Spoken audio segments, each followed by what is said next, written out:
শবে মেরাজ নিয়ে মানুষের মধ্যে ভুল ধারণা এই যে দিন ও রাত জেগে নামাজ পড়া, রোজা রাখা, রাত ভর ইবাদত বন্দি করা, এই আমলগুলা কি সুন্নাহ দ্বারা প্রমাণিত? এবছর স্বর্ণের জাকাতের হিসাবটা কিভাবে করব? কারণ এখন স্বর্ণের দাম প্রায় 2,28,000 টাকা ভরি। আমি শুনেছি ব্যবহৃত স্বর্ণ অর্ধেক দামের জাকাত দিত। আসল হিসাবটা জানলে উপকৃত হতাম। তাছাড়া পুরনো স্বর্ণ বিক্রি করতে গেলে বর্তমান বাজার মূল্য দেয় না। প্রিয় ভাইয়েরা, স্বর্ণের জাকাতের ক্ষেত্রে 3টা জিনিস আপনাকে মনে রাখতে হবে। 1 নম্বর, জাকাতের নিসাব হচ্ছে 7.5 ভরি। 2 নম্বর, এই নিসাবের সাথে আপনাকে 1 বছর পূর্ণ অতিক্রম করতে হবে। 3 নম্বর, স্বর্ণের জাকাত যেদিন জাকাত আদায় করবেন সেই দিনের বাজার মূল্যের উপর আপনাকে জাকাত আদায় করতে হবে। সেদিনে আপনি ওই স্বর্ণ বিক্রি করে যে মূল্য পাবেন সেটা পাবেন। তবে এই জায়গায় আরও কিছু কথাবার্তা আছে। কথাবার্তার একটা কথা হচ্ছে যে আপনি যখন স্বর্ণ বিক্রি করবেন তখন স্বর্ণ একটা নরম, যত গ্রেড উপরে যাবে 24 ক্যারেট সবচেয়ে নরম, ওইটা দিয়ে কোনো অর্নামেন্টস বানানো সম্ভব নয়।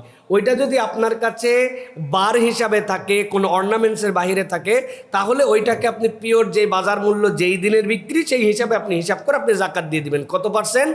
2.5% জাকাত দিবেন। 40-এ 1। এটা সোনা দিয়েও দিতে পারেন, টাকা দিয়েও দিতে পারেন। তবে মনে রাখতে হবে 21 ক্যারেটের যে গোল্ড এটাতে 12.5 এবং 22 ক্যারেটের যে গোল্ড এইটাতে 8.5 খাদ মিশানো থাকে। খাদ না মিশালে আপনি এটার দ্বারা অর্নামেন্টস বানাতে পারবেন না। সুতরাং আপনার সোনা যখন মাপবেন তখন মাপার পরে ওই হিসাব করে 21 ক্যারেটের ক্ষেত্রে 12.5 আর 22 ক্যারেটের ক্ষেত্রে আপনার 8.5 বা 8.64 সামথিং, এইটুকুকে মাইনাস করে আপনি টাকা তখন হিসাব করে দিয়ে দিবেন। আপনার সোনার হিসাবটার থেকে এটা মাইনাস করতে হবে, কেননা এটা খাদ মিশানো থাকে। আর অনেকের আবার হাতের বালা থাকে, ওই বালার মধ্যে গালা দেওয়া থাকে, গালা দিয়ে বানানো থাকে, ওইটা দোকানদাররা বলতে পারবে যে আপনি মূল সোনা আপনার কতটুকু ছিল। সুতরাং 4টা জিনিস আপনাকে মনে রাখতে হবে। সোনার দাম সে 10 লাখ টাকা ভরি হোক, ইট ডাজেন্ট ম্যাটার। আপনি যেটা কিনছেন সেটা আপনার ব্যাপার। আজকের যে বিক্রয় বাজার, ওই বিক্রয় বাজারের সাথে হিসাব করে আপনাকে জাকাত আদায় করতে হবে। 7.5 ভরি যতটুকু মাইনাস করতে বললাম এতটুকু মাইনাস, আজকের দামের উপরে 1 বছর পূর্ণ হলে আপনি 2.5% হারে জাকাত দিয়ে দিবেন। এটা সোনার থেকে সোনা জাকাত দিয়ে দিতে পারেন, অথবা টাকা দিয়েও আপনি জাকাত দিয়ে দিতে পারবেন।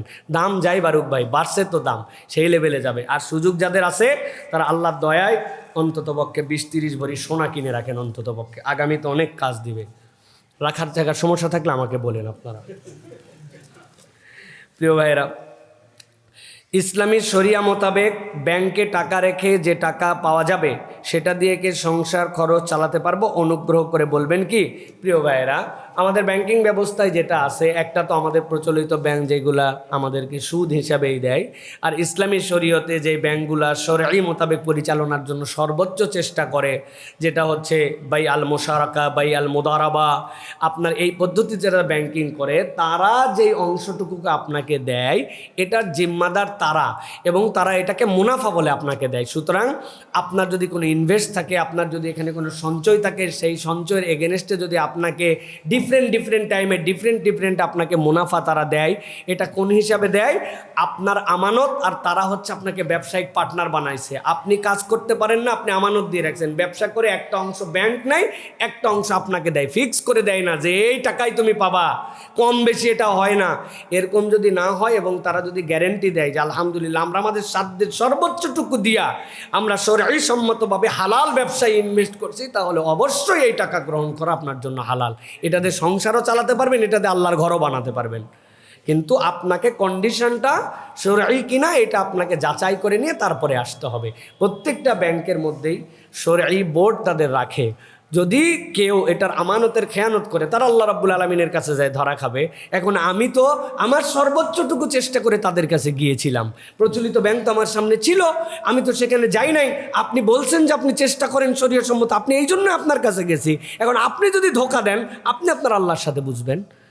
আমি তো আপনার সাথে এত দূর বুঝি না জন্য আপনার কাছে আসে। সুতরাং যারা ব্যাংক আলারাও আছেন, যারা পরিচালনা করতেছেন, আপনারা কদ্দূর পর্যন্ত এটা হালাল করতে পারতেছেন, এটাও কেবলমাত্র ইসলামী নাম নয়, বরং 100% এটা আমানত হিসাবে নিয়ে জনগণের কাছে, আপনার ভোক্তাদের কাছে জানাই দেওয়া আপনার জন্য ফরজ।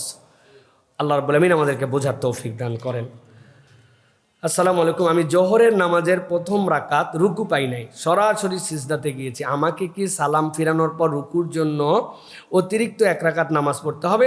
প্রিয় ভাইয়েরা, রুকুর জন্য অতিরিক্ত সালাত আপনাকে পড়তে হবে না। শরীয়তের বিধান হচ্ছে, কেউ যদি তাকবীরে তাহরিমা বলার পরে রুকুতে যাওয়ার পরে পূর্ণ এক তাসবিহ ইতমিনানের সাথে পাইছে, ইমাম রুকুতে গেছেন, আপনি আল্লাহু আকবার তাকবীরে তাহরিমা আগে বলছেন, এরপরে আল্লাহু আকবার বলে রুকুতে গেছেন, যাওয়ার পরে সুবহানা রব্বিয়াল আযীম ইমাম সাহেব আল্লাহু আকবার বলে উঠছে, তাহলে আপনার রাকাত কাউন্ট হবে। কিন্তু আপনি যদি রুকুতে ইতমিনানের সাথে এক তাসবিহ না পান, তাহলে ওই রাকাত আপনার হয় নাই। আপনি সিজদা করছেন, আলহামদুলিল্লাহ সোয়াব পাবেন, আপনি ইমামের সাথে শরীক হয়েছেন, সোয়াব পাবেন। আপনি মাসবুক হিসাবে সালাম ফেরানোর পরে এক রাকাত উঠে পড়ে নেবেন, তাহলে আপনার সালাত আদায় হয়ে যাবে। সেই হিসাবে আপনি যেহেতু রুকু পান নাই, এই রাকাত আপনার হয় নাই, আপনি উঠে এক রাকাত পড়ে নেবেন, এটাই হচ্ছে শরীয়তের বিধান।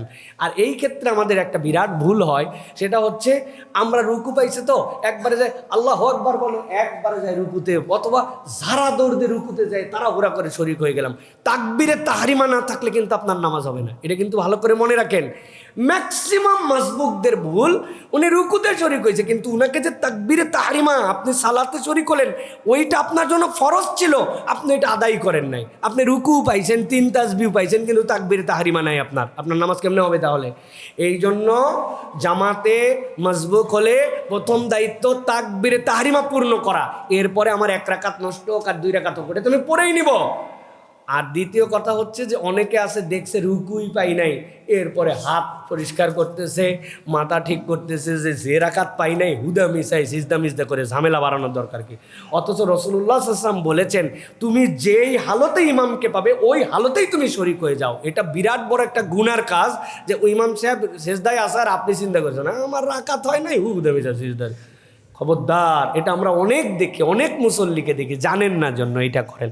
আপনাকে ওই হালতেই শরীক হয়ে যেতে হবে। আশা করি আপনার উত্তর পেয়েছেন। শবে মেরাজ নিয়ে মানুষের মধ্যে ভুল ধারণা এই যে দিন ও রাত জেগে নামাজ পড়া, রোজা রাখা, রাত ভর ইবাদত বন্দি করা, এই আমলগুলা কি সুন্নাহ দ্বারা প্রমাণিত?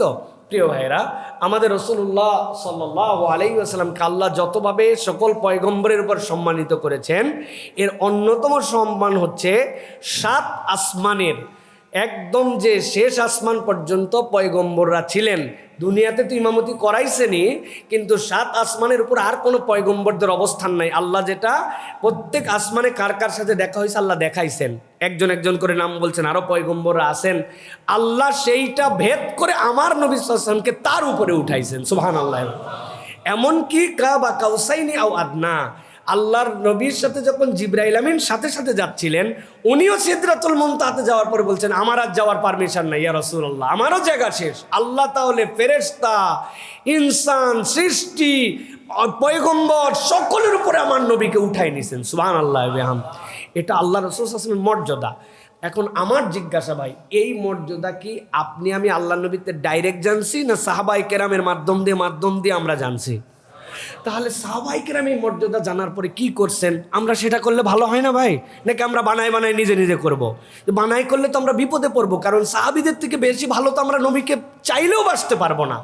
কারণ তাদের ব্যাপারে আল্লাহ রাব্বুল আমিন বলছেন যে আমি আপনার অন্তরের মধ্যে সাহাবীদের মধ্যে ফাআল্লাফা বাইনা কুলুবিহিম, আল্লাহ বলছেন আমি অন্তরের মধ্যে ঢুকাই দিছি, সুতরাং আমরা চাইলেও পারবো না।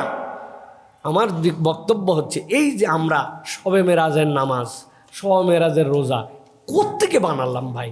আল্লাহ নবী সাহাবীরা যদি করে যান তাহলে আমরা করতাম। নিসফুম মিনাশ শাবানে সাহাবীরা করছেন, আল্লাহ নবী বলে গেছেন আমরা করি।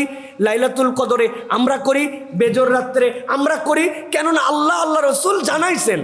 এখন নবী করিম সাল্লাল্লাহু আলাইহি ওয়াসাল্লামের মেরাজ অনেক মর্যাদার, বিরাট সম্মানের, এই জন্য আমি এটা করতেছি। হলো না তো ভাই, তাহলে শরীয়তটা আমি বানায় ফেললাম।